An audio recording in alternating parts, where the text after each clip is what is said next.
yell. That's what I usually do. I kind of yell at him. And then that is gonna be our sponsor. So with that, I'm gonna let Marcus jump in when he comes back. I just sent him an errand. I thought he was just gonna shout to Chris. He's not. So we'll wait just a minute. One thing I will share, so there were several of us that were just in Washington, DC for the annual mid-year meetings. And I just have to tell you once again, and I know it sounds like we're a little bit of a broken record when we keep kind of repeating this stuff, but we are so freaking lucky to be in Utah where there was already a buyer's agency agreement in place. We've been using it for as long as I've been in business. I know Sean, back in the dark ages, they didn't have one. So I know time before, but here in Utah, we're really, really lucky.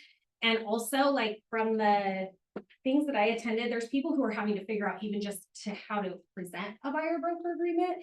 So I think we're really way ahead of it on that. And then also the value squared class, if you guys weren't able to attend that, even if you just go in and pull the slides of 13 reasons why a seller would want to have a buyer's agent involved and why they would want to pay them.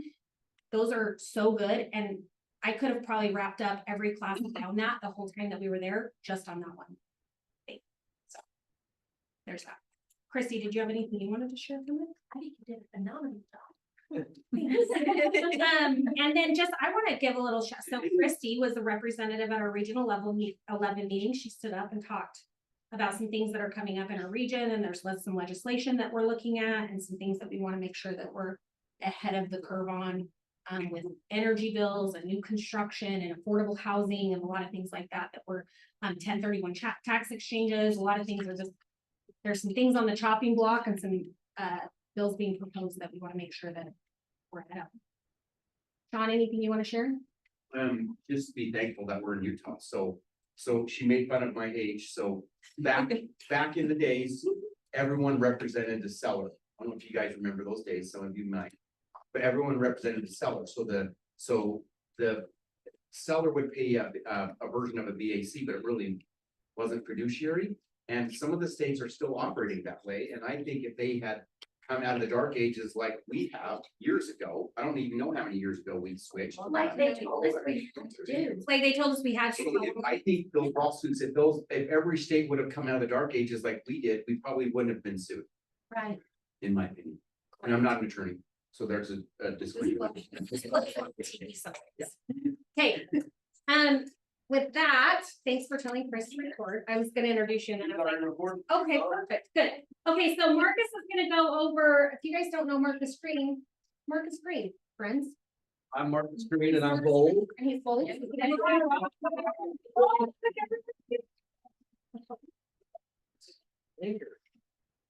Got so excited about bold. All right. Thank you guys for having me today. I'm excited to chat through this. I want to start our conversation a little bit different than we normally do. So this is market update. And what's the difference between a market and an economy? So an economic update versus a market update. Okay. Real estate is local. Okay, real estate, so market is more local, right? I like that. So the way I think about this is you have this big umbrella that is the economy. Inside of economy is a bunch of industries, right? So we have the real estate industry inside of the economy. And then inside of our real estate industry, now we have specific markets across the country. Okay, does that make sense? So today we're going to talk a little bit about the economy. We're going to talk a little bit about the industry. We're going to talk a little bit about the market. But before we get there, I think it's really important for us to identify as business people. How many of us in the room are business owners? Where y'all raise your hand, right? Even though we're real estate agents, we're business owners. Right now, for the first time in a while, I think it's really important for your business skills to catch up to your agent skills. Over the last decade, we've got really good at being great agents because we've been out there grinding away and the wind's been at our back. The people that will make it through this next economic shift are the ones that will be great business owners in conjunction with being great real estate agents. And I will tell you the skills that it takes to be a great business owner are not the same as being a great agent. There's some congruency there, but they are specifically different. And if you don't take a step back and say, I need to understand business at a higher level, you will be left behind. So I want to talk a little bit about, from your guys' perspective, what are some challenges that we're facing as business owners on any one of these levels? So tell me a challenge we're getting faced with right now, and whether you feel like it primarily falls into an economic challenge, an industry challenge, or a specific market challenge. Inflation's been a big one that's affected all of those things. Okay, and a lot of times we'll see what affects the economy. So inflation has a trickle down effect, right? So inflation, it affects the economy in general, and then it has a little bit of a different impact in each industry, and then a little bit of a different impact in each market. Okay, so inflation is one. What else have you seen from a challenge? Okay, so misinformation, which one would you primarily, can you categorize that in one of these or give me an example of misinformation? Buyer's agent isn't going to be paid anymore. Okay, is that what you were referencing? That's a good example, but is there another one? I think the profession as a whole. Yes. It's hard to pinpoint because there's not a specific. So our industries, and you give an example of fire agency commissions. This is consumer perception of our industry. Okay, Yeah. because to me, I like to stack things up to a root, right? So the statement that buyers agents aren't going to get paid anymore, which it may or may not be true at some point down the road, right?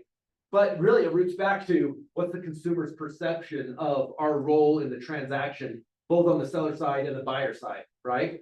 So I would say that is more of a root than this, okay?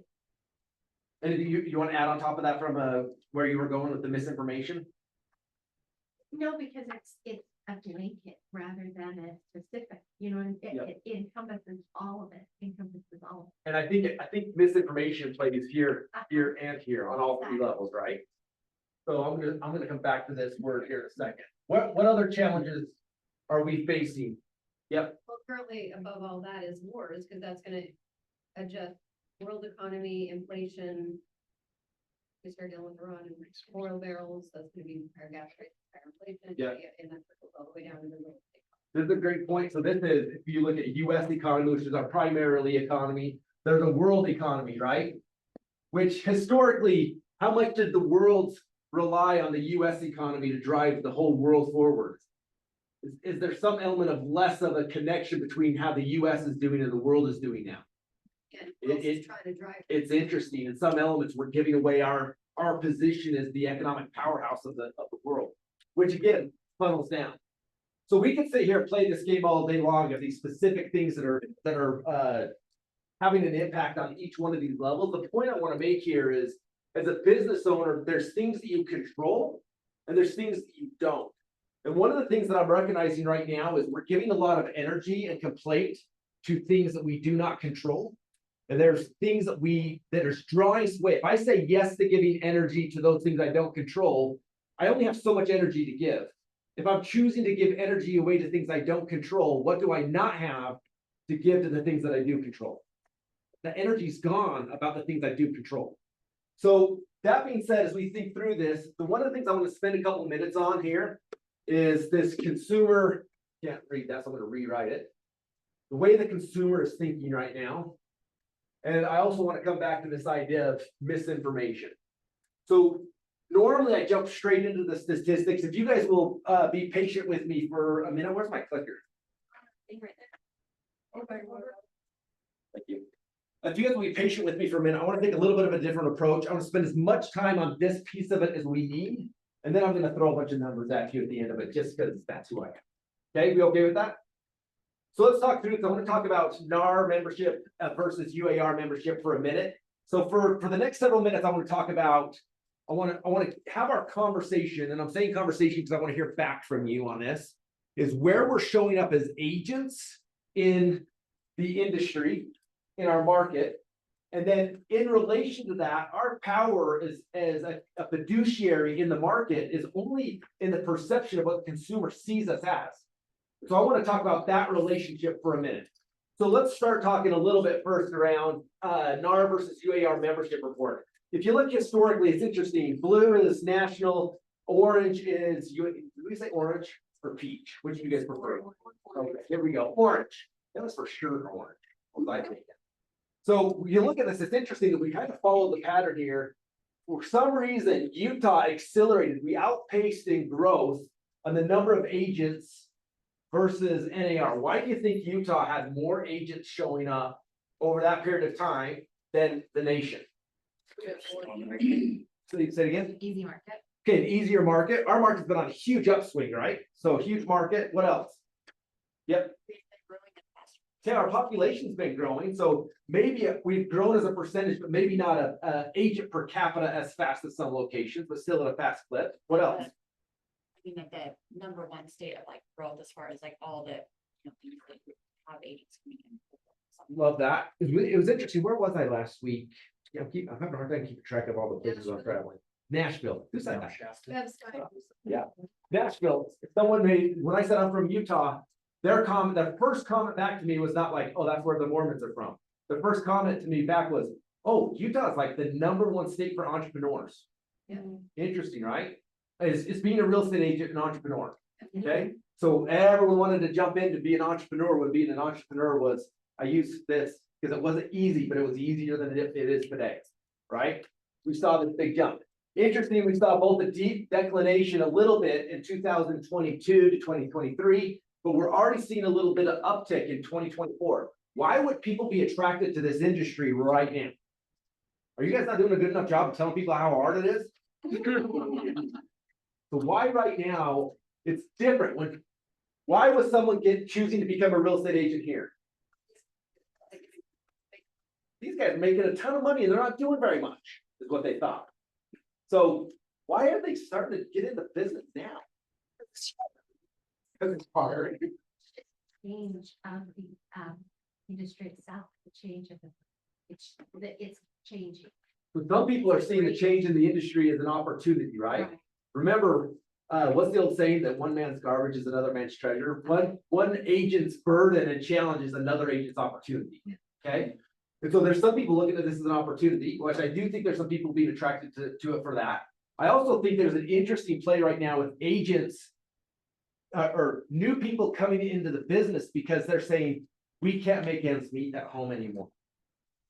So it's not that I want to be a better agent than ever. It's not that I want to be a solution different than anybody else. It's we need a side hustle because we can't afford as many lattes as we did last year. If I can sell 2 houses a year, it helps us offset our budget this year. So from a fiduciary standpoint, who is a better agent for the consumer tomorrow? That person trying to keep up with their coffee habit as a side hustle, or an agent that is making a career out of this. But from a consumer standpoint, both agents went through the same number of hours to get their license. So aren't they the same? No. Why does the consumer see them as the same? Because we're not educating them. We go back to misinformation. This is one of the biggest challenges our industry is facing right now is the consumer sees every agent exactly the same. Okay. Let me show you some statistics to support this. And then I do want to have a little bit of a deeper conversation on this because I want a conversation that isn't oh, that's interesting. I want a conversation that's like, oh, I got to think differently about my business. I got to take a little bit of a different action. What do I do when it's not working? What? I'm just, yeah. Sorry, I haven't. Please. Do you think any of that upswing is just basically the millennials are starting to hit puberty, or you've got a pretty big population of realtors that have retired and stuff over the last 5 years. Now it's just the next group coming in. Some of that, I'm actually seeing a lot of the agents that were planning to retire, all of a sudden not retire. Oh. And it's not out of, they're like, ooh, this is invigorating and fun. I'm getting really excited about real estate. It's the value of my dollar isn't going as far as I thought it was going to. Yeah. So what I had planned for retirement all of a sudden feels like not enough. So we see a lot of them lingering in the industry. And we do see the new millennials coming in. Okay. But it is interesting right now, because one of the things I'll show you is finally the median income in Utah has started to increase. Like I look at some of my nieces and nephews that are just graduating college, they're walking into these jobs making $80,000 a year. And I was like, man, that was not an option when I was graduating college, right? So there's some interesting play of what can I walk into to make it a job versus being an entrepreneur? But it is because of where we live, there is some draw to being an entrepreneur. The thing I'm seeing though is the majority of people I hear getting into this are how do we supplement our income? It's terrible. Yeah, which is an interesting play, Alicia. And I wonder, we're getting a lot of publicity and then we're saying all publicity is good publicity. Do you think we're just higher in my like headspace for people? Maybe people are. I think there's some truth to that. I think that's an interesting statement that all publicity is good publicity. So from your guys' standpoint, the publicity that we're getting in our industry right now, if you not considering the action you'll take around it, but just purely on a piece of paper, is it good publicity or bad publicity for our industry? For the most part, it's negative. It's discounting what we do as a fiduciary for our client and what we get paid for it. Now, again, there is a way to look at that to say, what is the opportunity around it? I'm gonna come to that. But to your point there, the consumer is they're getting educated differently, whether it's true information or misinformation. But the little pieces of information they're getting, they're connecting the dots the way they're feeling it based on what they have at their fingertips, right? So let's keep going down this path for a minute. We already talked about this going down a little bit. The other side this plays into is sites per agent. So I always think about, okay, what is the agent count? What is the quality of agent coming to the table? How many transactions are available for those? That's what we compete for, right? How many transactions are available? How many agents there are? And this isn't a democracy in a way that we're just going to take the total number of transactions and divide it by the number of agents, or nobody in here would be making any money, right? So it truly is about agents showing up differently. But this is alarming to me that in 2023 in Utah, the sites per agent on average is 4 transactions. Now, for a career agent, can you make a living on 4 commissions? Particularly when our commission's going up or commission's going down as a percentage? Down. Now they're going up because of volume, but they're going down off of a percentage. If you're on average $10,000 of commission, $40,000 a year, you can't make a career out of that. Can you buy a lot of lattes with that though, as a supplement? Okay. So this is why people are looking at that, but that's how we've got to compete against that. Okay. Total market volume. This is interesting again, because we're looking at the number of transactions that are available for agent count to go after, but it also equates the volume.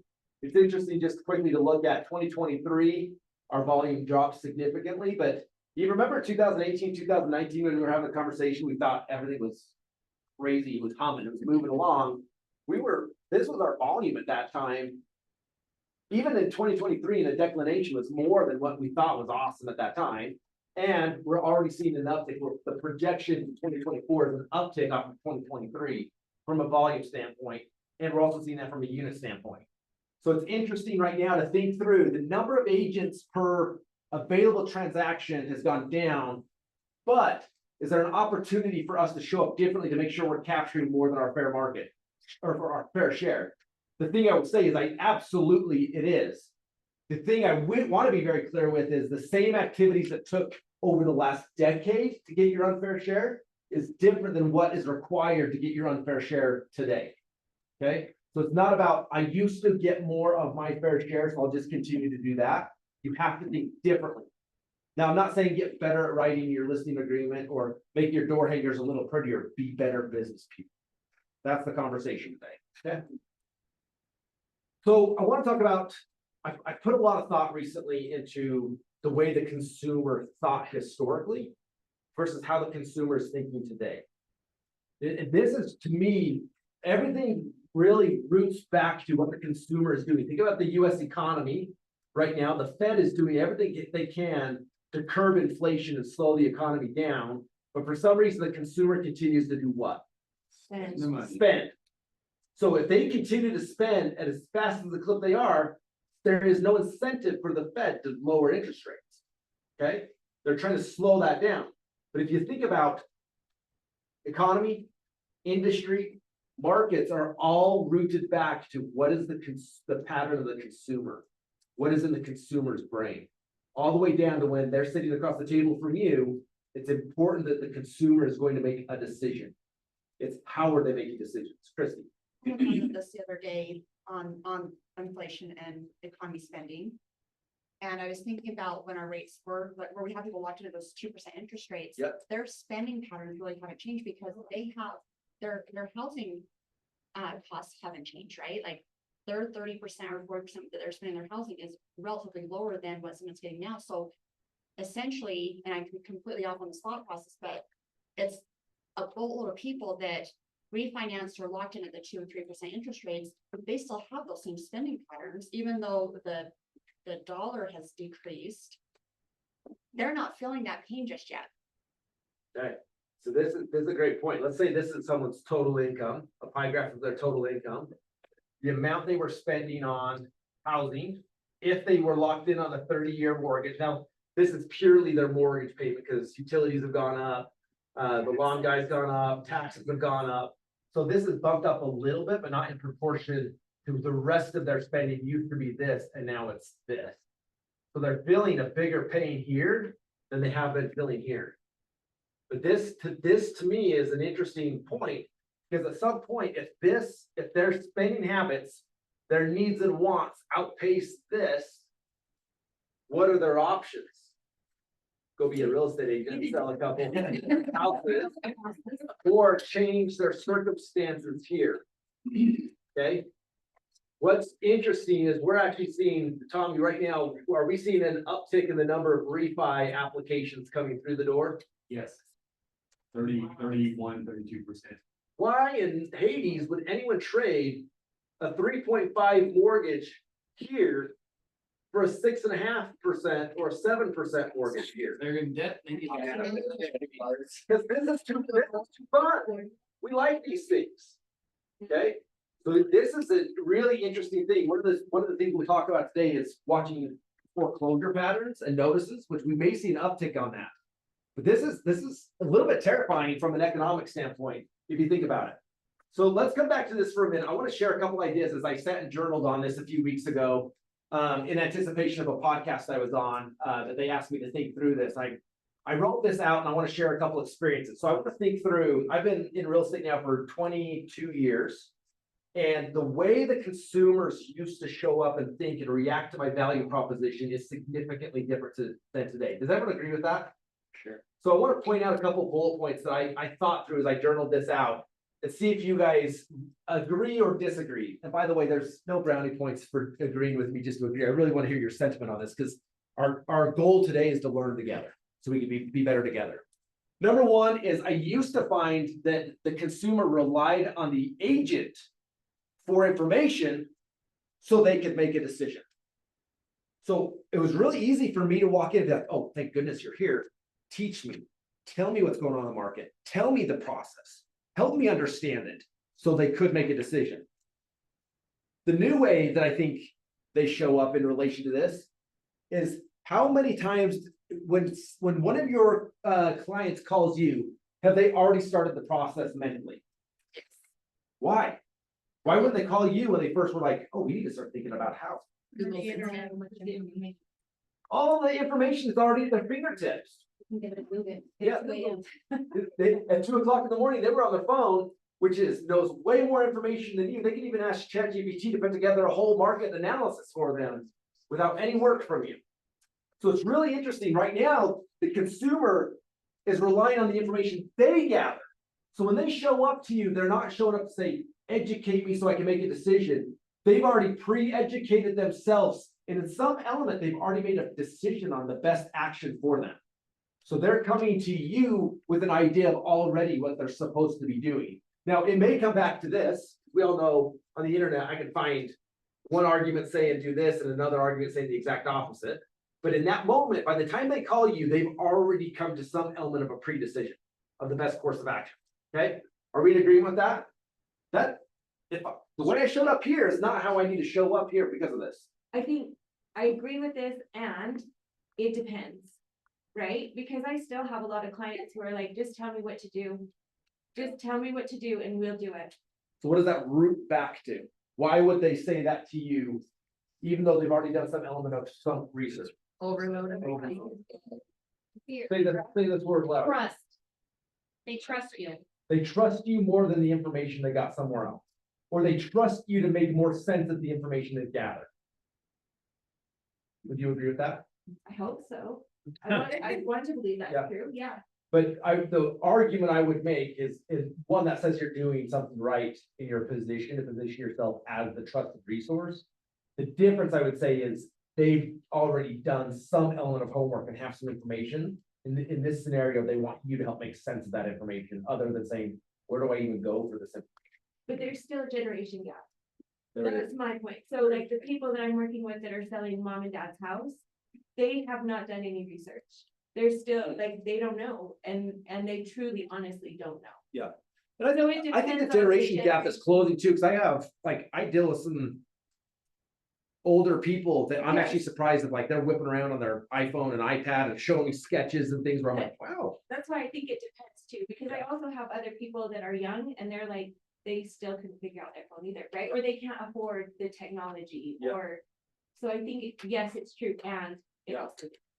I think that's right. And by the way, everything we say today has an and, it depends behind it. One more comment here, and then let's move to number 2. So I feel like something that I've noticed is like maybe in 2020, people were making more emotional decisions on their phone. Mm. I find they're making more of a logical decision, like they're punching numbers, they're making sure that everything, they don't have the overhead that they had. Well, they have so much overhead now themselves that they're like, how much is it? Like they're concerned about that. So I feel like they're doing more, they're doing more stuff there. I'm gonna come back to this comment in 1 second, because I think you're spot on. It's one of my points here. I mean, if you think about the bold law, logic makes you think, emotion makes you. And I think that's true, and their data drives and influences emotion. Okay, so I'm gonna come back to this comment, because I think you're spot on. Give me a couple of points here.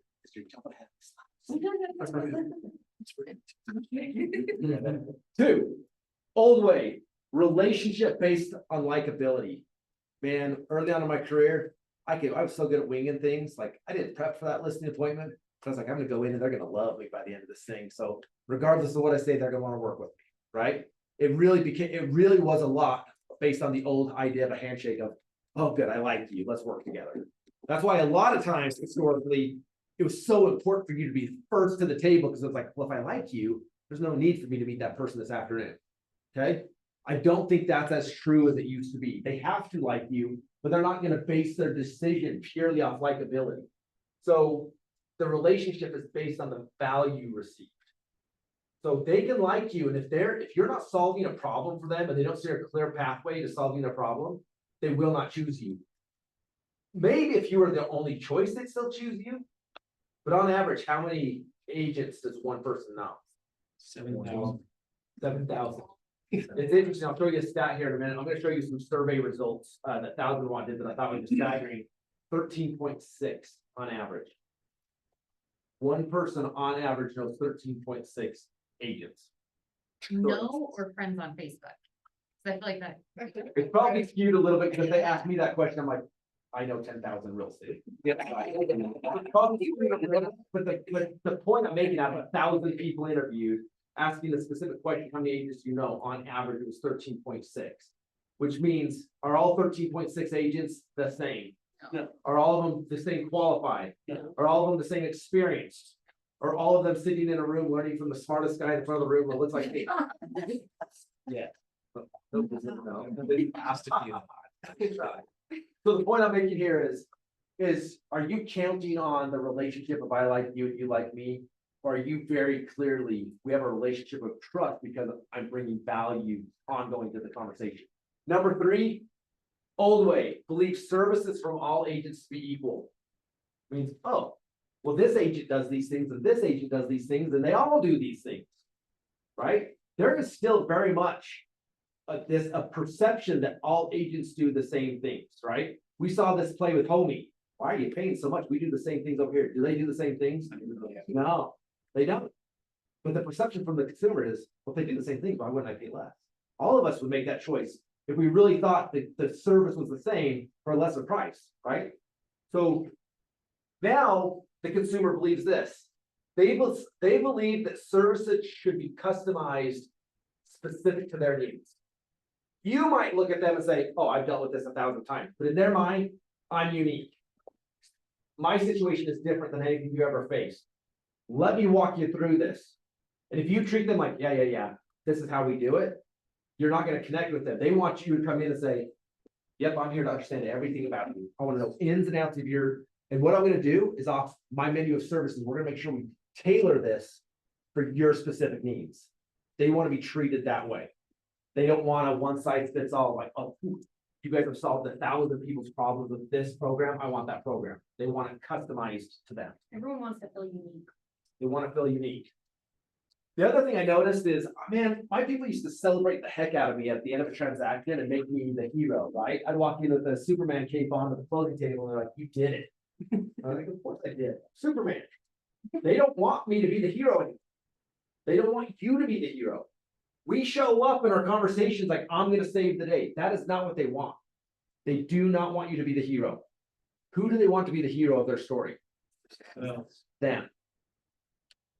Don't show up putting yourself as the hero. They want you to come and be who? Who, if they're the hero, what role do you play? So the sidekick, not even a sidekick, the counselor. So if Harry Potter is the hero, who is the guide and the counselor in that? Dumbledore. Every good story does have a comedic sidekick, right? Dumbledore. In Katniss Everdeen, who was the crazy guide? Haymitch. Okay, think about any story ever that comes out, whoever the hero was, they had somebody that was the guide and the counselor. Luke Skywalker, who was it? Yoda. Okay, so they don't want you to show up and be the hero. They want you to show them a path for them to be the hero. So think about your listening consultation. Are you going in saying, this is why I'm awesome? Or are you going in saying, I understand what you're trying to accomplish, and when you do this, some of your problems are gonna melt away. Let me help you get there. Okay. Number 5 is they used to view what we do as a service. You're gonna come in, you're gonna offer the service, and we're gonna be done. They no longer see it or want a service, they want an experience. So now I would look at it and say, is what you're delivering an actual experience to them? At the end of it, they're like, I've progressed as a human being. I'm now a hero. I've solved the problem. I've learned something about myself through this process. Have you created an experience with them? Okay. Number 6, they used to rely purely on a human-driven experience. What are you doing for me today?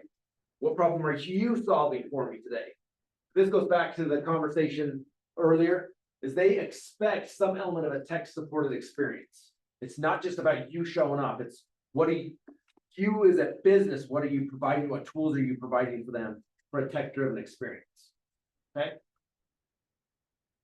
And would anyone want to argue against any of these if I missed the mark? What about, did I miss something that would be important to think through a new pattern of the way the consumer is thinking?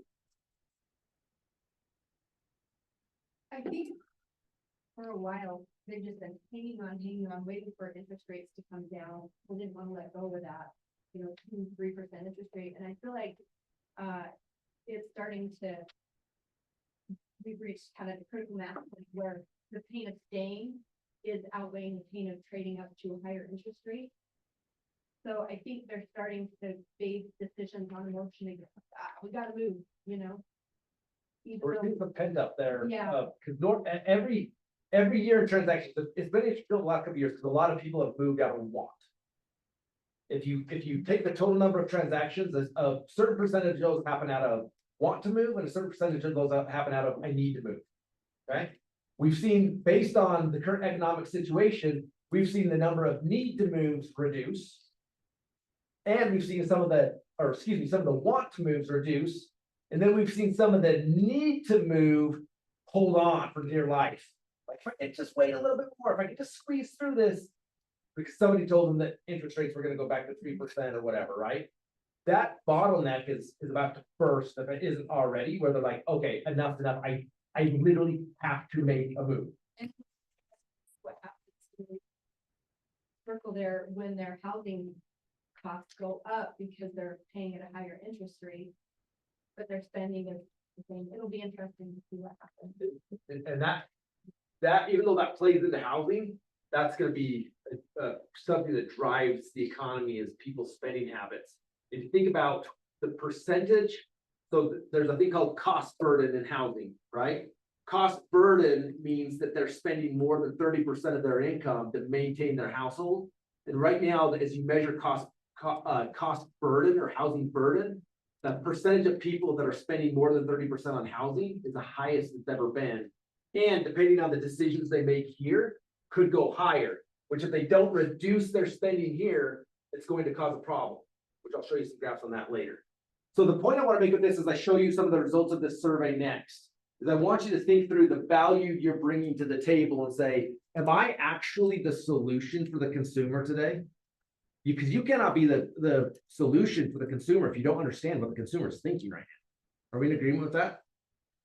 So let me show you what exactly the consumer is thinking. Instead of us saying what we think the consumer's thinking, particularly as it relates to the value you bring to the table, I want to show you that at that conference I was at Nashville last week, I invited the guest speaker, the president of 1000 Watt, which is all he does is real estate statistics from the eye of the consumer. And they shared these stats with us in relation to what they're thinking in relation to what you get paid.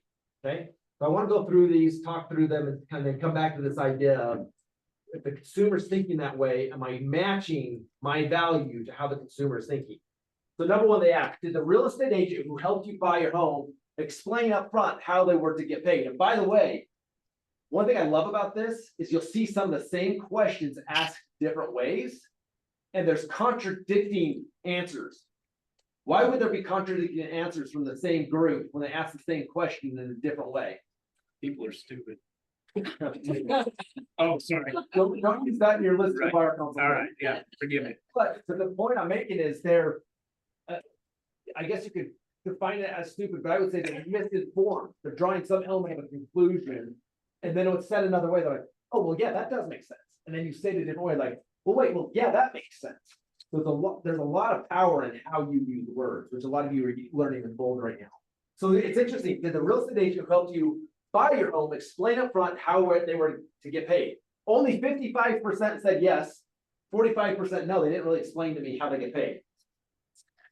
National It's up front though, and I think that there's a lot of people who are afraid to have that conversation that have it on the back end. So I think that's another reason why those are skewed.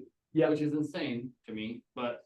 Insane. And I think the other thing is what historically, what an agent said, which is one of the worst thing agents say, that got us at in some element into this bind. I work for free. So did you get paid? You did not work for free then. Okay. So there's some confusion around that caused this problem of how we explain this. Are you clear now on how the agent who helped you buy got paid for their work? 26% said yes. 74% said, no, I really just don't know how they got paid still. For the sellers, it is. Oh, well, I don't know. 'Cause No, on because the it's buyer's how head you buy sheet- it. These are buyers. Yeah, on the buyer's head sheet, It doesn't show your commission on that side. In Utah, at least. So That's what I was just. can we see why the consumer's hearing in the news now and be like, well, yeah, I'm confused too. Right? How many of you got recently in the mail asking, have you recently bought a house and would you like to be a part of this class action lawsuit against all real estate agents? Yep. We've heard of ambulance chasers. I never thought it'd be real estate agent chasers. But it's because they're counting on this confusion for an agent to be like, for a consumer to be like, wait, I did hear that in the news. And yeah, I did buy a house. How much did I pay? Right? I owe money. Now, think of that for a minute while we keep going through this. I think it's really interesting, the story that's continuing to tell. So interesting. Now, there's no ABC Realty in our market, is there? This isn't an actual ABC Realty, but the point I want to make with this is how are most buyers captured? We've already determined the buyers are going to go to the internet first. Do we capture buyers by saying, buyer, let me guide you through this process. Let me educate you on the process. Is that how we connect first with buyers when it's a cold connection? Or do we say, find your dream home here and hope we're at the top of the search list? Nothing here says why you need a buyer's agent. It's all just our value to you is where we have access to the property. Okay? So it's a challenge. How many people do you know, neighbors, relatives, friends, acquaintances, people you know from your kids' schools, your church, etc., who are real estate agents? Only 15% said none, 34% said 1 to 5, 29% said 6 to 10, 17% said 11 to 20, 4% said 21 or more. On average, 13.6. So again, going through the consumer thought process, even if they know you, when it comes time for them to say, I've already gathered the information, now it's time for me to talk to somebody, who of the 13.6 people do I know am I going to talk to? Is it who am I related to the most? Is it who picks up their phone the most? Or is it clearly this person has brought so much value into my world in regards to this space, not likability? They're clearly the professional I need to work with. I think he makes it easier.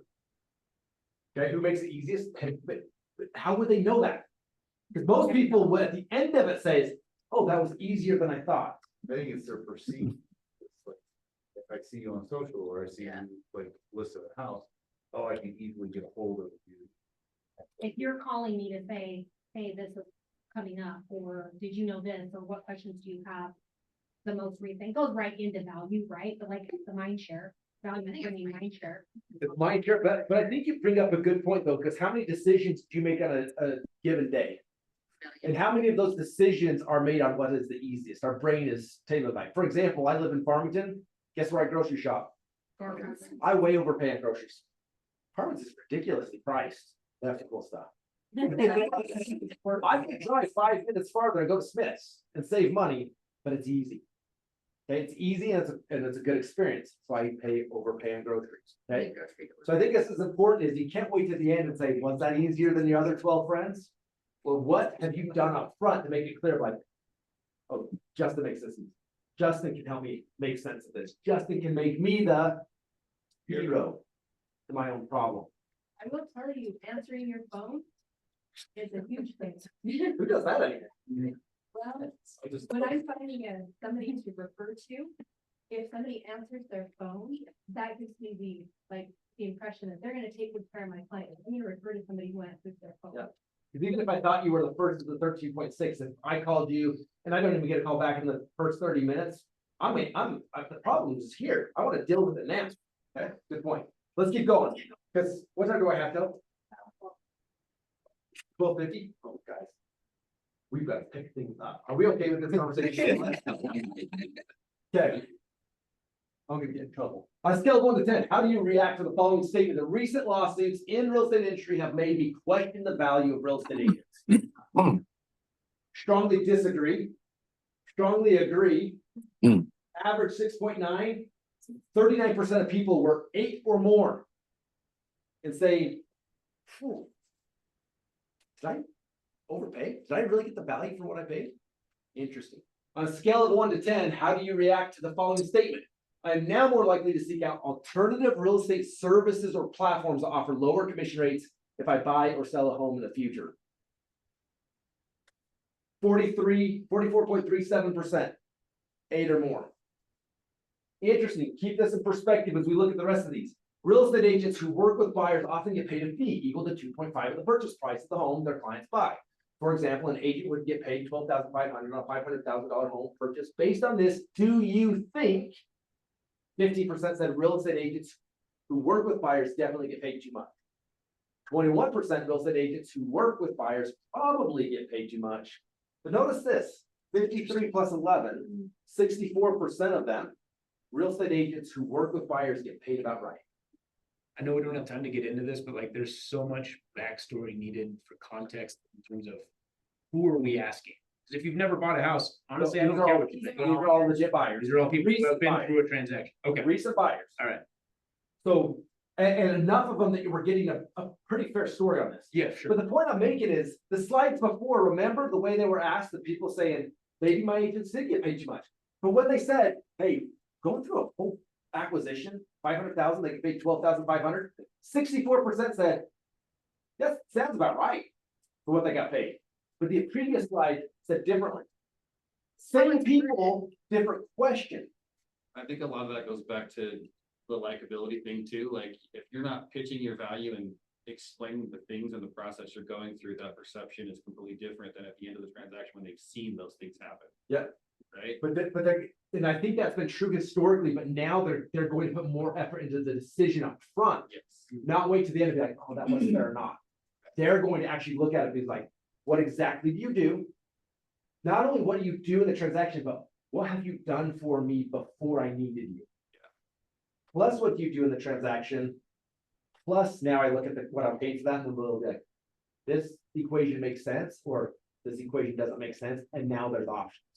Okay, so one of the comments here is you need to think through exactly what you bring to the table and what you should get paid for that. And maybe there is a scenario in which I do all of these things for this, or I do these things for this. Okay, because they want to customize to them.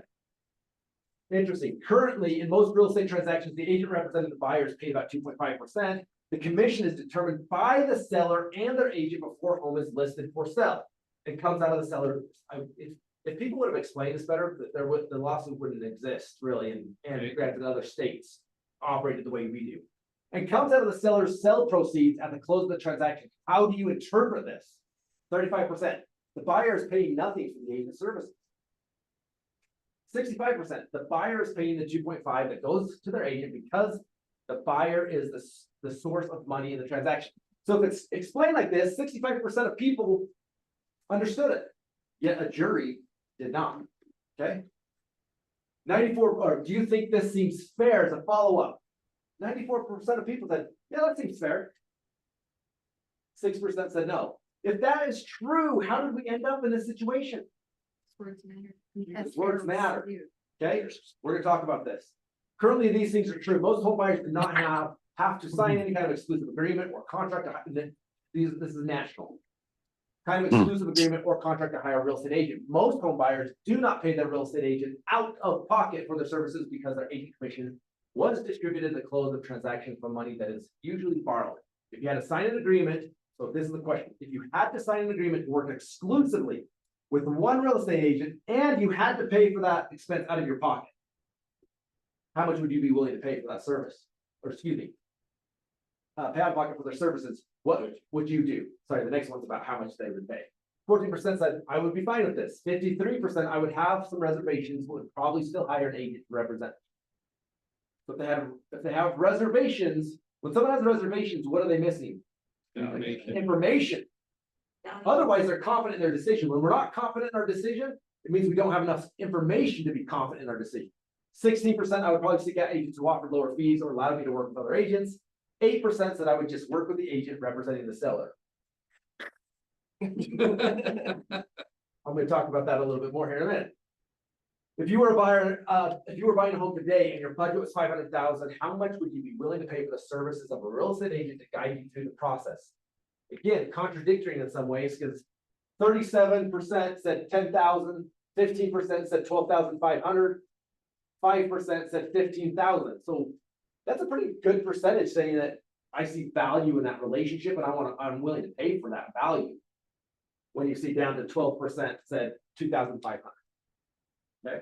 Now we've seen this in a homey model of saying, if my perception is they only do these things, fill in some blanks on a contract that was pre-written for them, yeah, that's probably fair value.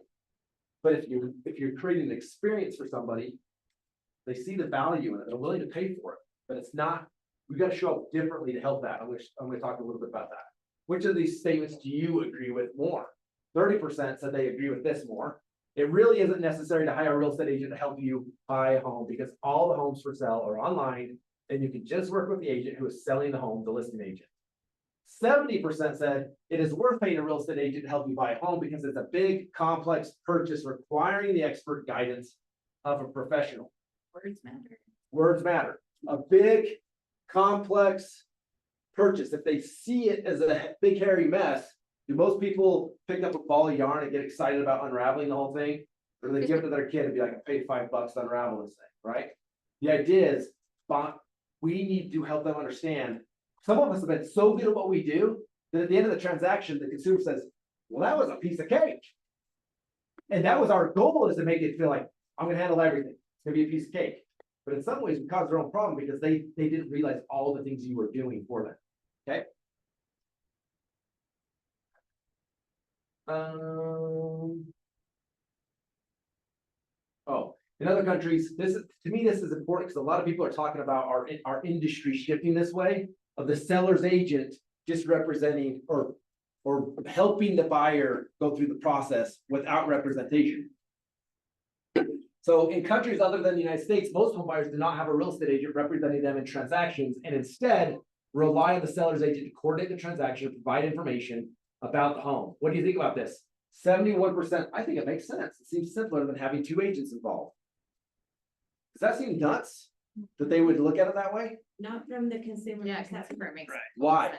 Because it does, like, it goes back to what Justin was saying, like, it just seems easier. When you put it that way and other people are doing it and it's working fine, then it would just be simpler to take care of it instead of worry, like, oh, there's not a messy ball, right? We don't see that there's a problem, but they aren't understanding the value behind hiring. an agent. When was the last time you bought a car from a car dealership? 2 years ago. Did you take a car buyer's agent with you when you bought the car? No, I relied on my own negotiation skills and they didn't go very well. Had a car salesman. He did, that's true. So you walked in And I and they had a salesman that their job was to sell you that car Yeah. And you're closer, right? and he had a closer and a finance That's department. closer.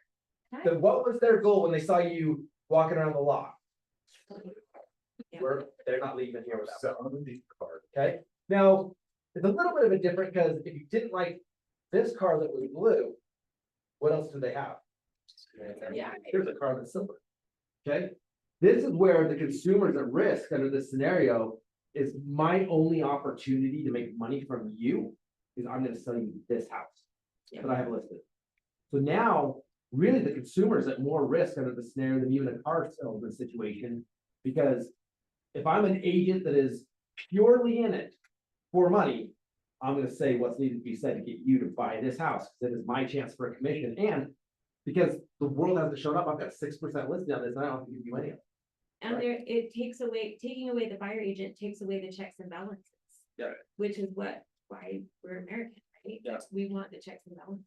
Did you just invent a whole new industry? Can I become a car buyer's agent? Let's take a small road. Let's go. All right, let's go. Yeah. So my question would be, outside of the US, do they talk about fiduciary duty? Because I don't think, I yeah, don't know. does each country do the? I think that's a good question, and I'm gonna ask you back a question. In our own country, do we talk about fiduciary? I know. That's what I think the lawsuit. That is the problem. Is the consumer in this scenario is 71% of these people didn't understand the importance of having a fiduciary. So like, oh, well, if they're a licensed agent, so they know how to fill out the contract and they've got a license to get paid a commission, why wouldn't I just use this They person? pay, why pay two when you can pay one? Yeah, so they don't understand of like, wait, when the inspection comes back, and there's things I should be asking, that seller's agent may not really want me to understand completely the risks associated with that because they want the house to sell. Or should I even have an inspection? Or should I even have an inspection? It's like, I don't know, do you want an inspection? And the buyer's agent And it's mind, gonna cost you money. and the buyer's agent mind is gonna be like, oh, this cost me money, do I need it? Well, to go. That's up to you. Well, it's up to you. Yeah. They're acting like it's not important, maybe I don't need to do that. And for the 71% males, we think, and then they can get that home. So all these points, you guys are all bringing up the right points. We have an argument a mile long, but here's what's not gonna work. Is getting in front of the buyer and being like, let me tell you why you're wrong. Let me tell you why, all these reasons why not. We've got to rethink how we're showing up in the industry so the consumer who's already gathering the information is gathering the information we're putting out there. and Saying, why would I do that? They should be sitting at their house, talking to their friends saying, how did this lawsuit even go through? They should be thinking it's crazy, not us. They should be questioning how this got to the point that it is, okay? Sorry, I know I'm behind, but this is important. Are we okay with this conversation? Yes. Okay, you agree or disagree with the following statement? We don't want, we talked about it. Okay, so I'm gonna wrap this up in a bow and I'm gonna throw some numbers at you. So you think about, we talk about a lawsuit. And in the lawsuit, somebody made a case. Okay? When a lawyer puts together a case, they do research, they look at historical data, and then they go to the jury. At this point, they have an understanding of who the jury is and what they're leaning into and what they're not leaning into. And they make a case to say, I want you to basically vote this way. Okay? The question is, are we making a good enough case for what we do? And I'll tell you, I believe real estate. I love navigating the transaction consumer, and watching them get into a house without any problem, and it changes their financial future, okay? That being said is, they don't see it that way because we haven't done a good enough job of telling our story and making the case. Because if you make the case, the compensation issue will take care of itself. So this is too many of us are talking about, well, how am I gonna get paid? What is the compensation gonna be? We're asking the wrong question. We need to ask the question is, do I understand the consumer? Do I understand how they're thinking and what they need and what they want? And what would look like for them to be a hero? And am I providing the solution to make them the hero of their own story? And if I do that, people will pay a lot of money for that. If you don't do that, you just happen to be the person that fills in the blanks on a contract, they're probably not gonna be willing to pay very much for that. And then your compensation is at risk. So this is a positioning and marketing problem. And if you say it another way, a positioning and marketing opportunity. Those with the strong value story will prosper. Those without a strong value story will succumb to the market. So I want to talk about this. We get so focused on making sure that our value equals our cost.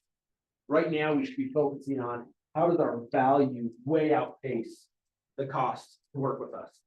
If you look at the word in between it's framing. It's not, let me show you, and at the end of it, you'll tell me I provided more value than the cost, because they never will. But it's all about what are you doing to frame the conversation right now. And it's not enough to say when they call me, I'll tell them about it. We need to be better at saying, do I have clarity on what the consumer's thinking about right now? Do I have clarity about how my value proposition fixes the problem for them? Or even if I say the majority of my clients I know will fall into one of these three categories, do I have a value proposition and a cost associated with these three different value propositions? Are you framing it?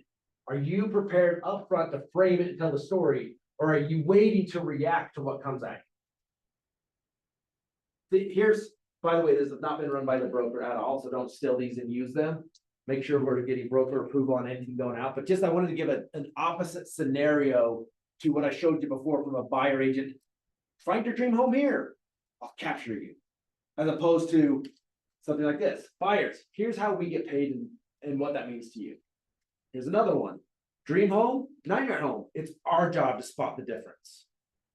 Everything that can go wrong won't go wrong. Because Zillow won't tell you about the bad wiring, talk to me. Don't hire us to find you a home. That's just a contrary statement. Most people say, hire me to find you a home. No, don't hire me to find you a home. Hire me to do this. Click here. Okay? Are these all in your slides that we'll get? Yes. Yep. So the point I'm making with this is there's kind of four scenarios in which you can show up as an agent right now. The weakest one is this, which I think a lot of agents are sitting in this right now. You were too married thinking I used to provide value, so that value must still be relevant. When really in the consumer's eyes, now that is low value. Low value with a weak story, this person will not survive in the market. I will tell you, there are some of your competitors right now live in this bucket. They have low value, but man, they're out telling a great story. They're making more noise than you. So the consumer is seeing that noise and saying, ooh, this is a great story. I'm interested in this. I'm being attracted to the story, yet they don't have the value behind it to deliver. That consumer is going to keep building the scenario in which they're mad at our industry. Okay? In my mind, in some ways, this is our greatest competition to protect the true professionalism of our industry. The next one is, again, someone at risk. I've got high value. I want to help the consumer. I built great systems and models, but I'm not good at telling a story. I'm just waiting and hoping my people will call me. because they know me, they used me in the past. They know 13 other people that are making more, particularly if 4 of those 13 people here, they're making more noise, they will call them first, regardless of whether you sold in the last home or not. Okay? The bucket we need to live in is high value and a great story. Guys, I have seen how hard this group works. I've seen the sacrifices that you make. I see the time you spend in class. I see you growing as professionals. Nobody can stack their value against yours. Are you telling a good enough story though to capture your fair share? And the truth is you don't deserve a fair share. You deserve more than a fair share. I want that for everyone in this room. So we need to think through this piece of it. Any comments on this before I spend 10 minutes on 1,000 statistics?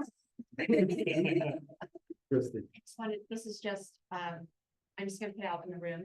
I spent the past 60 days building a consumer guide. I'll right along the lines with this, and I'm happy to share. I did it through your designs. I'm happy to share with everyone in this room. You can take it, make it your own, make it great, but I felt that there was a major need in our industry to provide the consumer with information. So if you guys want that, I'm happy to share it to you, and you can make it your own. Hope for reward for the next year. Yeah. Thank you, Christy. You're always a reflection of culture, but one thing I'll say, we have visitors in the room. You that are exploring both brokers, you will not find that at other offices. Anywhere. That most people look at that as, oh, this is how I'm gonna beat all of you in the room. And I look at it as, it's our job to raise the industry, raise the bar, and all of us are gonna run our businesses, how we run our businesses. I look at this as collaboration. I've never looked at anyone in here as competition. I look at how can we all make each other better. So yeah, we're under attack, and so how can we make ourselves better so we're not under attack? And if we can like join forces and level up, and let's do that. So Love that. if you want that, feel free to reach out and have to share it. Especially, I want to thank you for that. Like you think about, even though each one of us are an individual business, we all wear the same badge of a brand, which you are the brand. All we do is support you in pushing your brand forward. But if we have one brand all approaching the market like that, that tells a great brand story, which becomes part of all of your story. So thank you for that. Love that. All right. For anyone that came for all of the statistics today, I'm going to fly through a couple of these that I think are really relevant to our conversation today. But as I sat and mulled over what I wanted to share today, I felt like this was really relevant. So hopefully I didn't waste anybody's time with not jumping into all the data. You can send your complaints to Ryan. If I did. I did give it an A. So This is probably. I talked about this a little bit last time, is we got to understand that Utah it has a new identification, which is really, this is a great way to have a story with the consumer that's not the normal what's going on in the market type of thing. So I really love this. I'd encourage you to go back and look at it, but there's basically 6 areas in which Utah has changed significantly. And normally if you can get someone to acknowledge how Utah is changing, it changes the way they want to approach and believe in the market. So for example, we went from what was considered a small state ranked at 34 to a more populous mid-sized state, which talks about our population increase. Number 2 is we were a state that was focused or primarily driven by internal growth.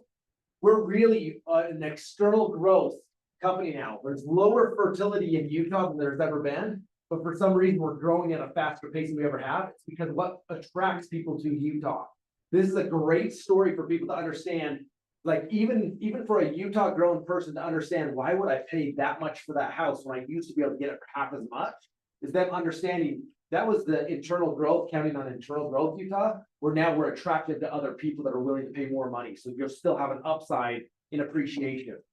Young, we used to be a very young state because our fertility was very low, but we're getting to an older state, not meaning that we're old and geriatric, but just the average age is going up. 20% of the age is 65 plus, which means that more money circulating in our economy as well.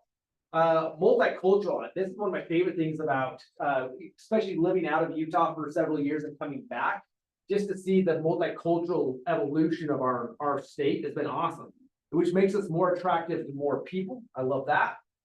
We've always been known as a strong economy, a pretty stable economy, but we're really being recognized as an elite economy. So even though we're only ranked 30th from a population standpoint, we're always in the top 5 for job creation, unemployment, job growth. We're known as the entrepreneur capital of the world. Our Hatchman index is better than almost any other state.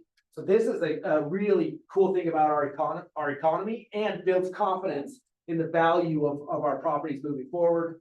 And then, we used to be this is our one challenge is while we've always been seen as an affordable market, it's finally catching up to us to be seen as unaffordable in relation to, if you match up the population and the income of what Utah used to be versus today's price, it feels unaffordable. However, if you line up today's price versus the economic evolution of our company or our state, we're becoming balanced in affordability. So I don't want to say we're an overly affordable market because we're not, because we still sit a little bit under that affordability line. But that is where the balance is going to be in our market. We can't compare prices today to what we used to be economically. We've got to say, how are we affordable in relation to the state and our identity of who we are now?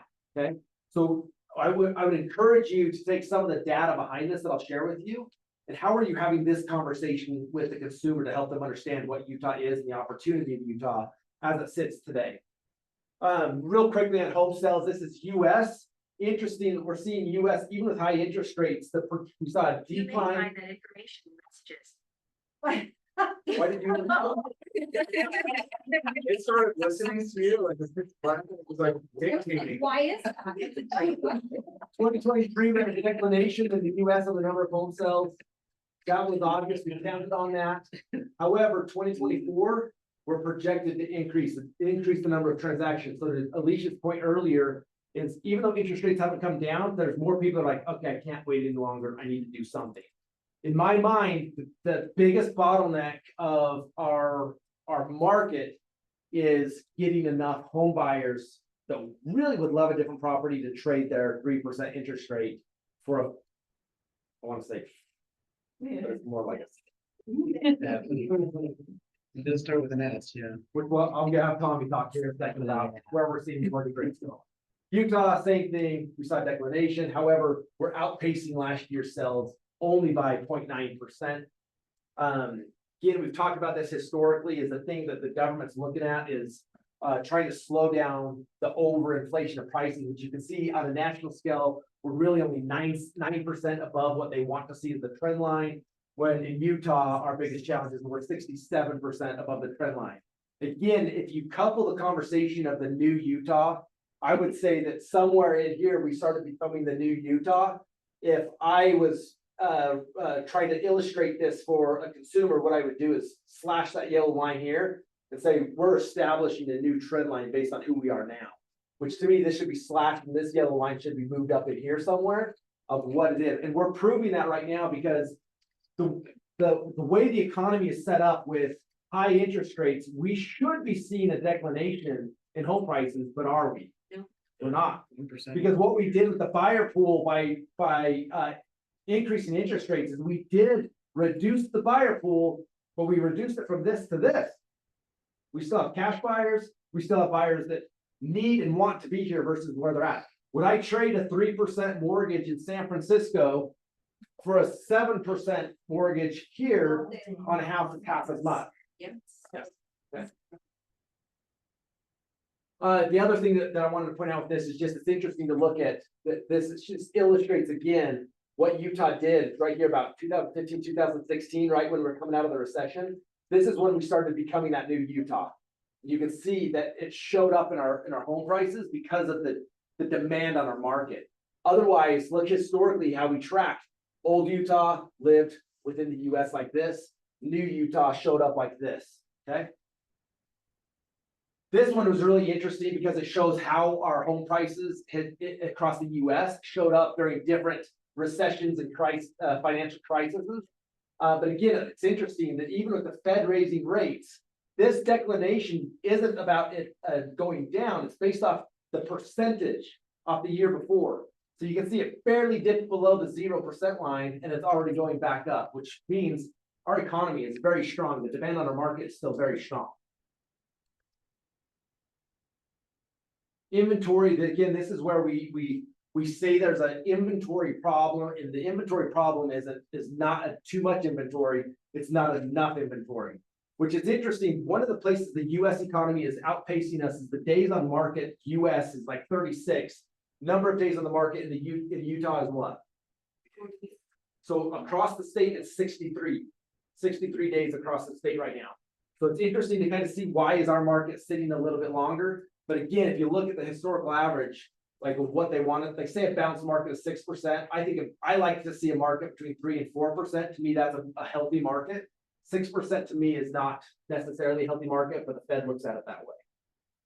Again, one of the big things, this is across the state, but it's even more so here in Utah, is in 2008, we stopped building new homes, yet population continued to increase. So if you look at it, we're still so far behind on homes. This is Utah.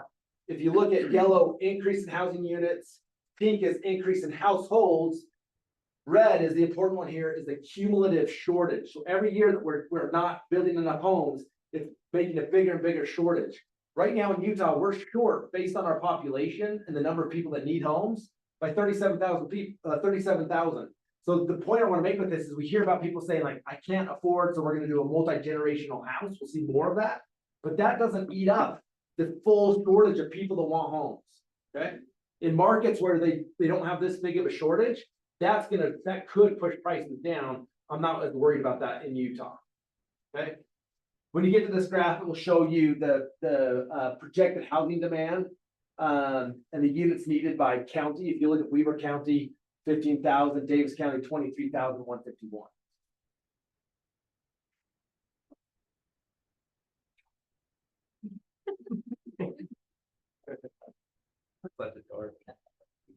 This is the point I was making. US average days on the market, 36 is year to date. 2023 was 24 for US. And you can see we're sitting on the market a little bit longer in Utah, which is interesting to me because we have very strong buyer demand. Part of that I anticipate is some of that is there's a segment of the market that is sitting a little bit longer, which is higher price homes, or there's another side of it that someone has a cardboard box and there's nothing listed for $300,000, so I'm going to list this for $300,000, and then those ones tend to be sitting a little bit too. But other than that, I really can't draw a conclusion of why we're underpacing the market at days of the market. Does anyone have a suggestion or thought on that? I think the same as what you're seeing, like certain house prices, once you get over a certain threshold in certain areas, there's longer days on market that like medium, like first time home buyer move up range is still, I think, super quick. And then you've got all those houses that are not worth the money they're asking for. I still think we're seeing a good house at a good price come to market. They're gone. Does this also take into account new construction when they some builders will put their Good point. dig or whatever? There is a lot. Great point. So it, That would make sense that the state is building more product. Great point. I didn't make that connection. Jen? I don't know if this aligns with what. Oh, I'll tell you if you're right or wrong at the end of the session. I have experienced quite a few of my buyers that were excited to buy, like my friends' kids. Hey, we want to buy, I've saved $50,000. It is so much cheaper for them to rent. It's a lot cheaper. And I don't know if that's just in Utah. So here's my comment on that is it can be cheaper for them to rent, but not an equal product generally. So normally if you're comparing an equal living experience in rent versus buy, the delta isn't as big as a lot of times if they say, if I can't buy that house, I'm okay choosing a little bit less of a living experience because of a lower rate. Trevor? So that's actually, we haven't noticed that, Sadie and I, so the last 6 houses that we bought as rentals, we've been running it on. And this is like in the last 4 months, right? Yeah. That we've done that. Like it's like $400 or $500 less what we're able to rent them for than what somebody with 5% down going conventional in today's rates, what that payment would look like. So that's like in just this year, year to date. So this is, and I might be skewed a little bit too, because as you guys know, I own a lot of property in Arizona. And Arizona tends to move faster than any other market. So a lot of times it's a good indicator of what's coming to a slower market.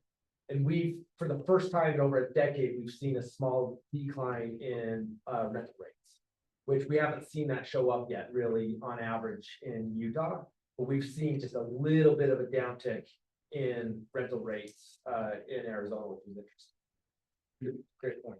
I think the bigger picture on that though, is if you consider the amount of equity they're gonna gain in, let's say, 3 years, if they're gonna increase their equity by $20,000, that could potentially be $500 a month. True, Versus, but if they can't afford that, I've had ones just literally get priced right out, straight to the price range, in like and there's 300. nothing. It's a single person, you know, just needs a tiny home, it's But just. this goes back to the conversation of we need to be having more conversations, because it's, to me, it's a very easy graph to say, okay, yeah, well, if your income is this. And renting, you can spend this on housing. And in 5 years from now, what do you have? Or you could spend this on housing, which yes, I know that puts a burden on you because you need to cut some other things out. But what does your net worth look like in 5 years? Let's walk through, what are your real goals? What are you trying to accomplish? And it may be like, we don't know where we're gonna be in 5 years. Or hey, we're barely trying to make ends meet. As it is, we don't have any extra fluff. Maybe renting is the option. But we need to be better asking more questions to say, what is your specific scenario? I see you, I hear you, I want to help you. Okay, good point. We're moving. So Davis County, it's interesting to kind of show up how we're showing up at Davis County. By the way, in here, I've got March and April, so you guys can look at it a little bit closer. I know you guys have access to this on UAR, but new listings in Davis County, we're underpacing the market from last year by 4.4%. In closed sales, we're underpacing. Now, when I say we, I'm not saying KW, we're outperforming the averages, but this is the market in general. Closed sales, there's been 4.3 less closed units in Davis County. And it's interesting to look how Davis County is showing up compared to Weber County.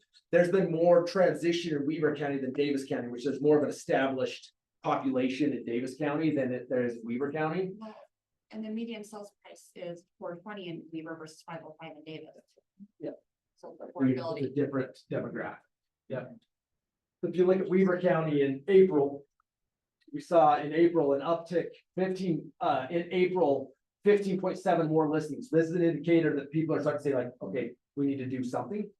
But if you look at new listings, we're outpacing last year by 9.8%. Closed units only outpacing by 2.1. That's likely to catch up a little bit over the next couple of months because we had some slow listing months at the beginning of the year. Okay. Tommy. Yep. Ready for me? You were leaving? I was gonna go to the restroom real quick. Should we wait for him? No, I can go right now. You're good. I've been.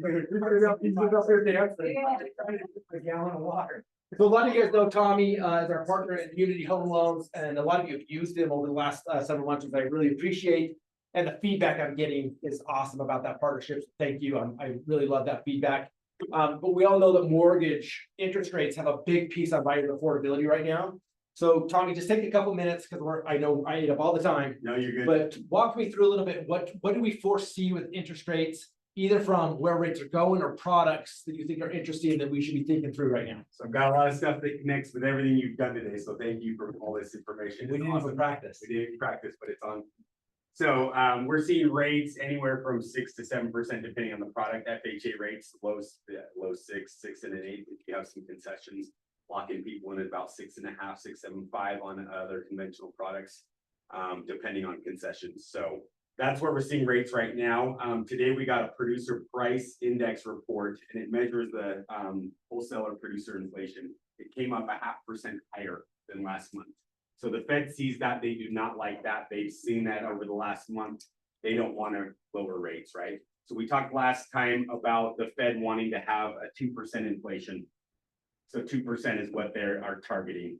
We're sitting right now at about 2.2 to 2.4% on that. So it's close, but they are saying, okay, we're not quite there. We're holding off on dropping these rates. So that's kind of what we're seeing. The big problem that I wanted to talk to you about is because of that PPI report today that came in 0.5% higher, it's showing inflation still moving up. The big problem is the BLS came out and revised their reports for last month by 0.3% lower.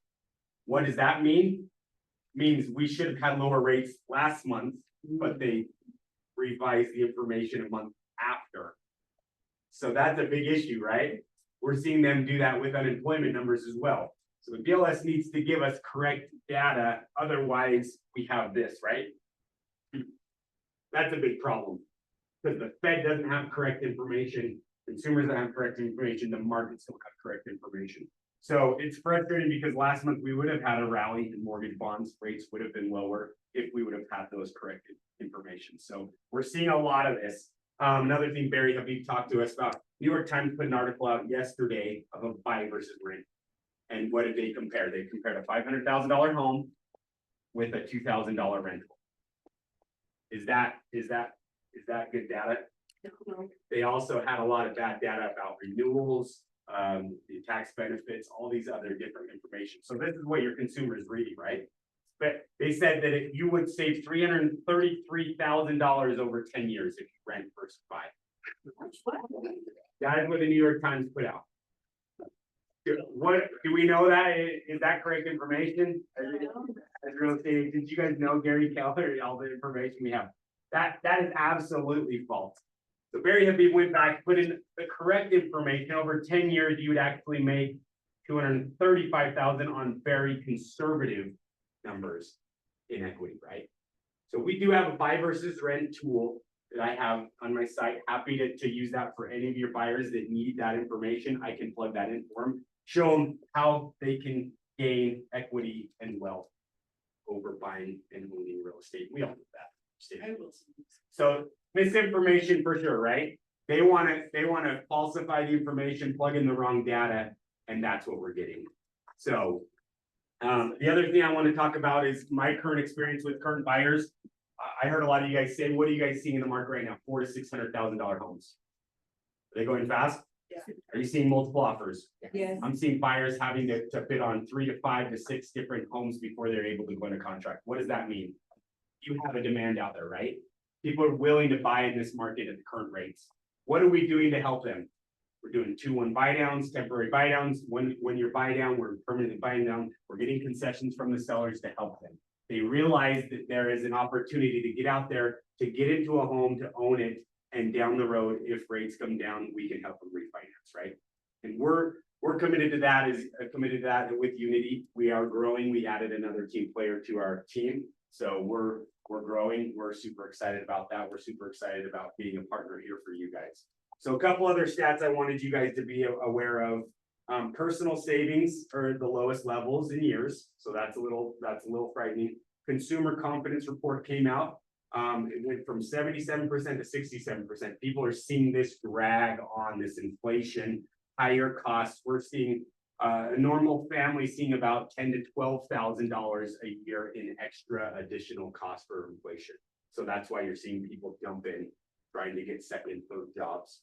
That's what the Biden administration is talking about too. Look at all these jobs we've created. No, people are having to go get 2 or 3 different jobs. I don't know how many other people, I've got 3 jobs right now. I'm a soccer coach, a loan officer, and yeah, it's like, yeah, you have to put on multiple hats, right, to make it in this economy. So, the other thing, buy now, pay later debts are at a 43% delinquency rate. So people are struggling out there, and like we talked about, if you can be the trusted advisor and help people to understand real estate is wealth building, we can help them cash out on their equity if they need to get in a better spot. We're seeing people move from $450,000 houses to $500,000 houses, pretty similar. But after they pay off all their debt, they can be in actually a $500 to $600 better range every month. So just think about some of those stuff outside the box and be that trusted partner. So that's my update on rates. Any questions for me? Awesome. Hey, I'm always here, back office, love to help you, whatever we can do. Thanks, Tommy. Yes.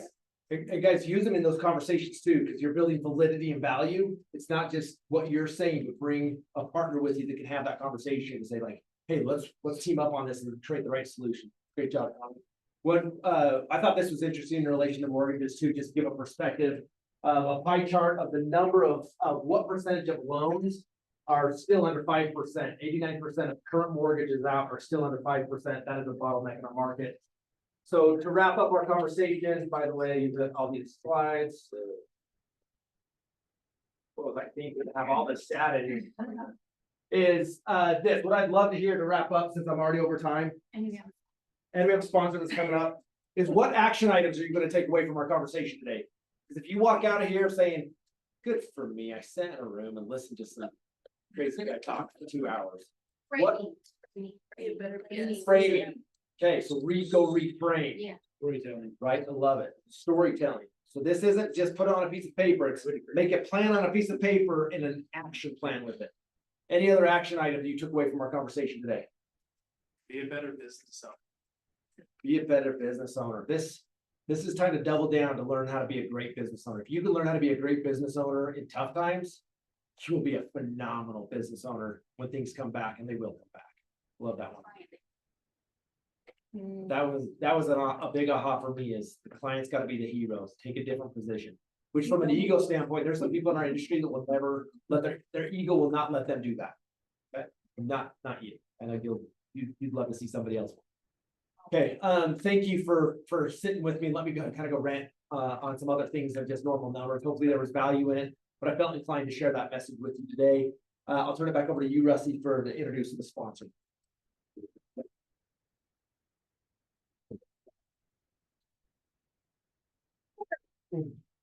Right here.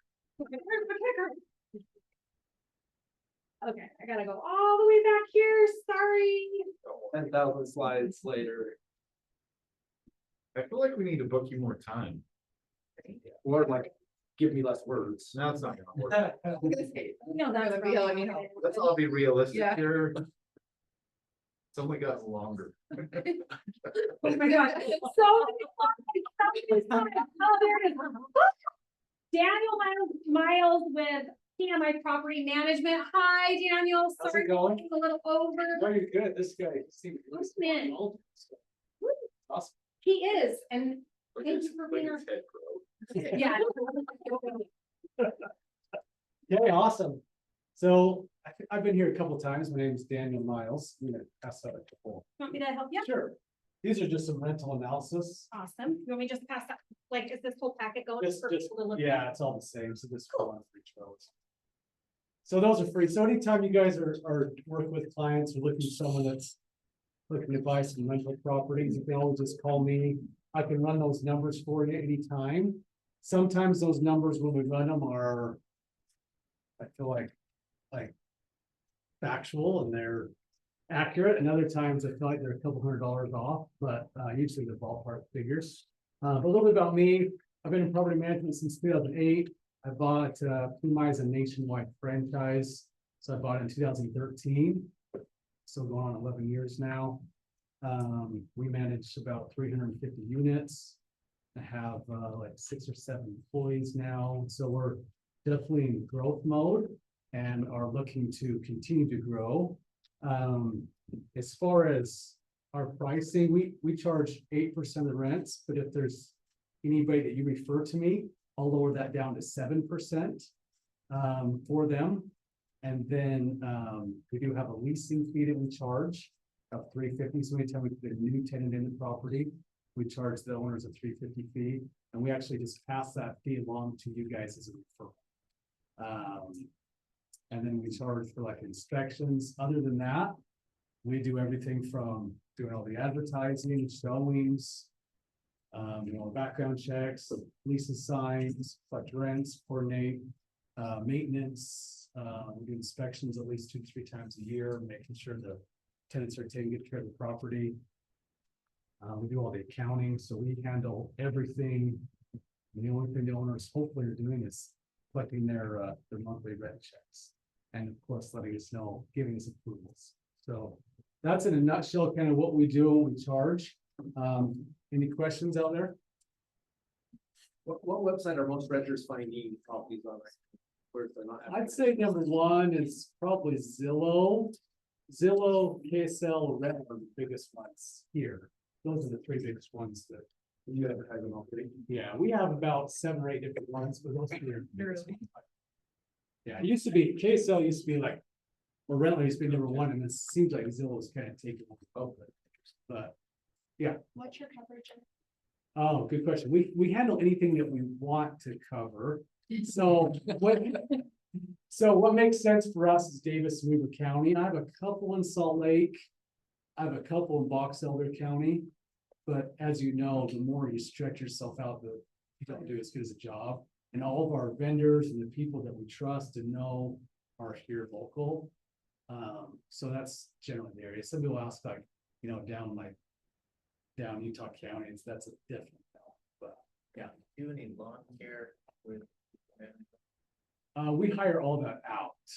Yeah, so we have some good vendors that we use that are really, really affordable. Stuff, but yeah.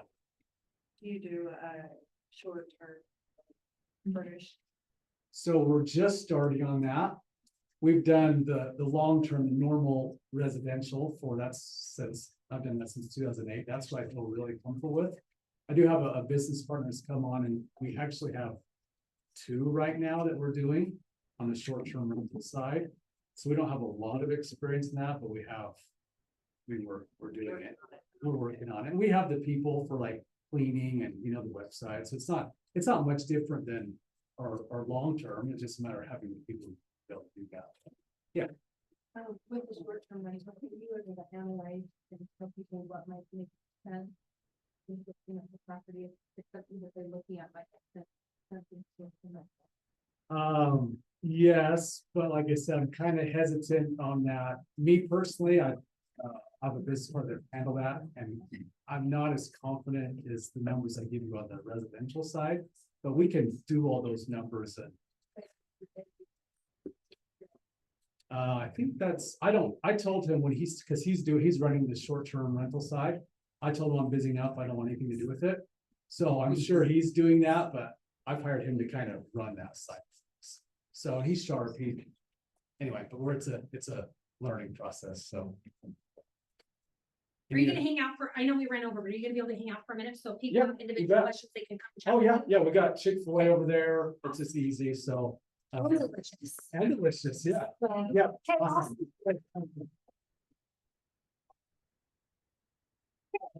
Individual questions, Daniel's gonna hang out for a minute, lunch is there, grab your lunch, linger longer, thanks for coming, see you guys. Linger longer.